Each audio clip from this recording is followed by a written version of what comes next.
Hi, my name is Brad Constantine, and this is a podcast of the New Testament. I'll be using as the text the King James Version along with the Joseph Smith translation. Although this is not an official recording of the Church of Jesus Christ of Latter-day Saints, every effort's been made to be as doctrinally accurate as possible. I'll also be using quotes from general authorities of the Church, the apostles and prophets, and BYU professors and others, and every word out of the Scriptures themselves. So if you're ready for a really detailed analysis of the New Testament, you've come to the right place. Welcome. Hello there. Welcome back to this little podcast of the New Testament that we're doing here. We're going to be doing Hebrews chapter 12 today. So I'll read the heading to the chapter first of all. Whom the Lord loveth, he chasteneth. God is the Father of spirits. To see God follow peace and holiness. Exalted saints belong to the church of the firstborn.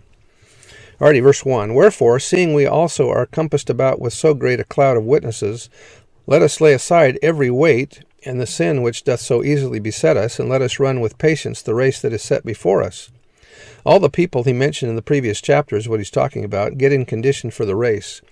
Looking unto Jesus, the author and finisher of our faith, who for the joy that was set before him endured the cross, despising the shame, and is set down at the right hand of the throne of God.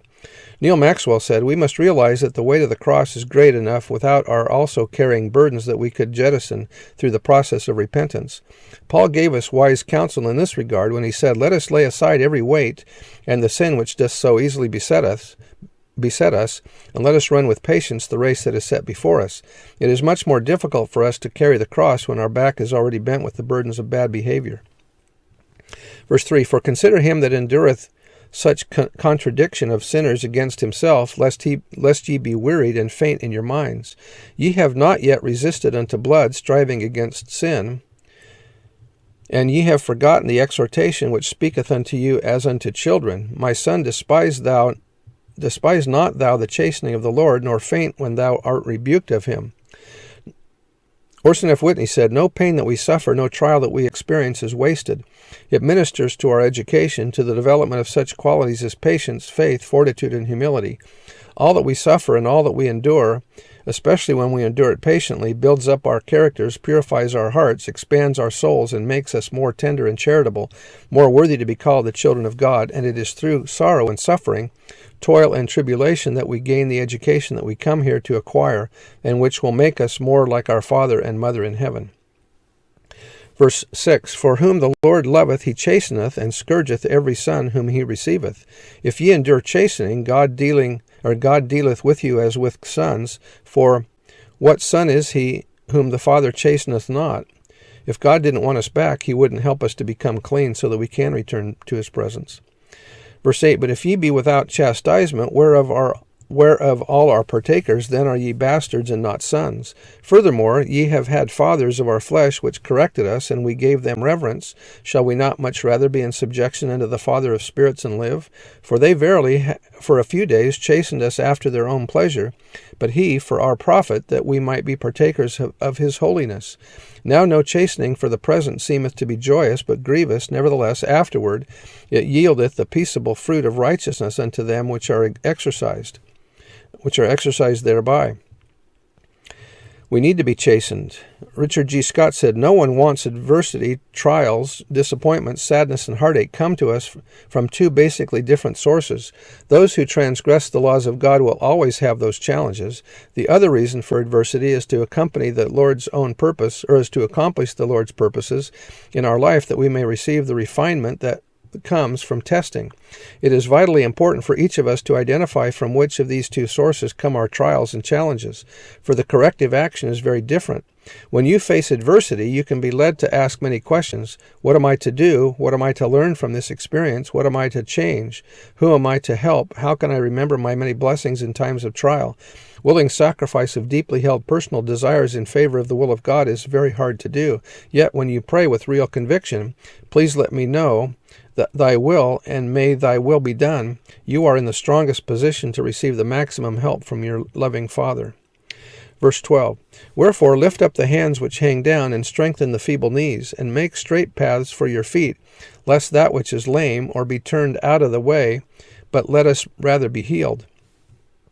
Follow peace with all men and holiness, without which no man can see the Lord, looking diligently lest any man fail, of the grace of God, lest any root of bitterness springing up trouble you, and thereby many be defiled. Lest there be any fornicator or profane person as Esau, who for one morsel of meat sold his birthright. For ye know how that afterward, when ye would have inherited the blessing, he was rejected. Or when he would have inherited the blessing, he was rejected, for he found no place of repentance, though he sought it carefully with tears. This verse is poorly written, and poorly spoken, I guess, too. This verse is poorly written. What Esau sought carefully with tears was not repentance, but the blessings of the birthright which he had given up for a mess of pottage. That was by Elder McConkie. Verse 18, For ye are not come unto the mount that might be touched, and that burned with fire, nor unto blackness and darkness and tempest, and the sound of a trumpet and the voice of words, which they heard entreated that the word should not be spoken to them any more.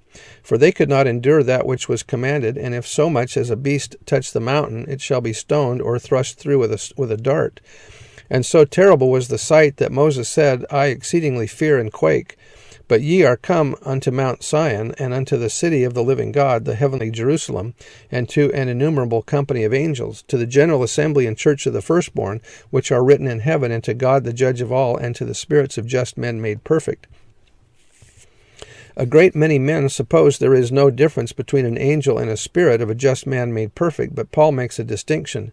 He tells us that the Hebrew church had come into the presence of God and angels, and to the spirits of just men made perfect. The spirit of a just man made perfect, if he had made his appearance, would appear or be enveloped in flaming fire, and no man in this mortal state could endure it.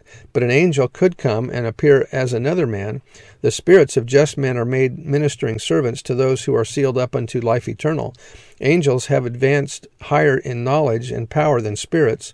Spirits can only be revealed in flaming fire or glory. Angels have advanced farther, their light and glory being tabernacled, and hence they appear in bodily shape. That was by Joseph Smith. Let me explain just a little bit here what's going on. When he talks about spirits can only come in glory, in other words, their light is shown, he's talking here about spirit persons without a mortal tabernacle or a resurrected body. A person with a resurrected body can come and not show his glory. In other words, he could come and just appear as an immortal because his glory can be withheld by his physical body. So that's what he's saying. So when Jesus appears to the disciples on the road to Emmaus, he looks like he's just a traveler. He looks like a regular mortal person because his physical tabernacle can actually contain the glory of his spirit. Hope I explained that well. Anyway, verse 24. And to Jesus, the mediator of the new covenant, and to the blood of sprinkling that speaketh better things than that of Abel, see that ye refuse not him that speaketh, for if they escaped not who refused him that spake on earth, much more shall not we escape, if we turn away from him that speaketh from heaven, whose voice then shook the earth, but now he hath promised, saying, Yet once more I shake not the earth only, but also heaven. And this word, yet once more, signifieth the removing of those things that are shaken, as of things that are made, that those things which cannot be shaken may remain. Wherefore, we receiving a kingdom which cannot be moved, should have grace, whereby we may serve God acceptably with reverence and godly fear, for our God is a consuming fire. Anyway, that's the end of the chapter, and we'll see you next time. Bye.